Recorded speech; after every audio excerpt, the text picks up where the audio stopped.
For more than 6 decades, Cuba stood as one of the world's most famous socialist experiments, a revolution that promised equality, free healthcare, education, and a system built for the people. And for many years, despite sanctions, political pressure, and the collapse of the Soviet Union, the system somehow survived. But today, something very different is happening. Across the island, the lights are going out, sometimes for 20 hours a day. Hospitals are running short of basic medicines. Families are standing in line for hours just to buy bread or gasoline.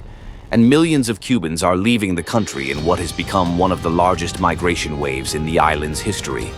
So what really happened inside Cuba's economy, and why is it now teetering on the edge of collapse? To understand that, we have to go back to how this entire system was built in the first place. For years, Cuba managed to keep its economy running thanks to a powerful ally, Venezuela. While the country's state-run system struggled with low productivity and limited exports, one thing kept the lights on: cheap Venezuelan oil. In the early 2000s, the alliance between Cuban leader Fidel Castro and Venezuelan President Hugo Chavez created a lifeline for the island. Venezuela began sending massive amounts of oil to Cuba on extremely favorable terms.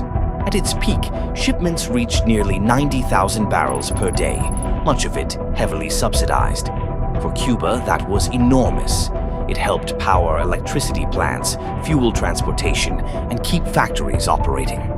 This oil wasn't just energy, it was the backbone of the entire economy. Cuba imports most of its fuel, and the country needs roughly 100,000 barrels of oil per day to function normally. Venezuelan shipments covered a huge portion of that demand, but that lifeline slowly began to disappear. As Venezuela's own economy collapsed and oil production plunged, the shipments to Cuba started shrinking. What was once close to 90,000 barrels a day fell dramatically over the years. By 2025, deliveries had dropped to only around 27,000 to 35,000 barrels per day, barely enough to keep parts of the country running. Then the situation got even worse. Political turmoil in Venezuela and tighter international pressure disrupted the supply entirely. Tankers stopped arriving, fuel shortages spread, and power plants began shutting down. And once the oil stopped flowing, the entire Cuban economy began to stall. Because when energy disappears, everything else soon follows. The loss of Venezuelan oil exposed something much deeper inside Cuba's economy, a system that simply never adapted to a changing world. For decades, Cuba has operated under a rigid central planned economic model. In simple terms, the state controls most major industries, from manufacturing to wholesale trade and credit. Large state enterprises dominate the market, while competition and private businesses remain tightly restricted. For years, that system survived with outside support, first from the Soviet Union and later from Venezuela. But once those lifelines disappeared, the weaknesses became impossible to hide. Economists have been warning about this for a long time. A 2024 analysis by Cuban economist Carmelo Misalago points out that while other socialist countries reformed their economies, Cuba largely stayed the same. Countries like China and Vietnam opened markets, encouraged private enterprise, and allowed competition to grow. Cuba, however, continued relying on state-run companies that often produce very little but consume huge resources. As a result, the Cuban economy has been stuck in recession for years. Credit risk analysts estimate that after 2 consecutive years of contraction, the Cuban economy has struggled to regain momentum in 2025 and is expected to contract again in 2026. At the same time, inflation has surged. A typical Cuban pension is around 3,000 pesos a month, which is less than $7. Meanwhile, a carton of 30 eggs in a private store can cost 3,600 pesos. In other words, a retired person cannot even afford basic food with their monthly income. The system was supposed to guarantee stability and equality. Instead, it created an economy where production is weak, prices are rising, and ordinary salaries barely cover anything. As the economy weakened, everyday life in Cuba began to split into 2 very different realities. On one side, there is the official peso economy, where most people earn their salaries.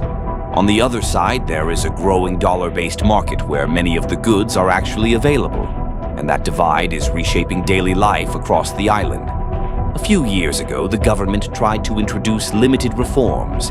Private businesses were allowed to operate, and in 2021, small and medium enterprises, known as MyPMEs, were legalized.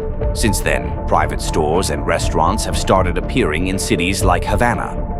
Walk into some of these shops today and you will see imported products like packaged foods, cooking oil, and even American brands.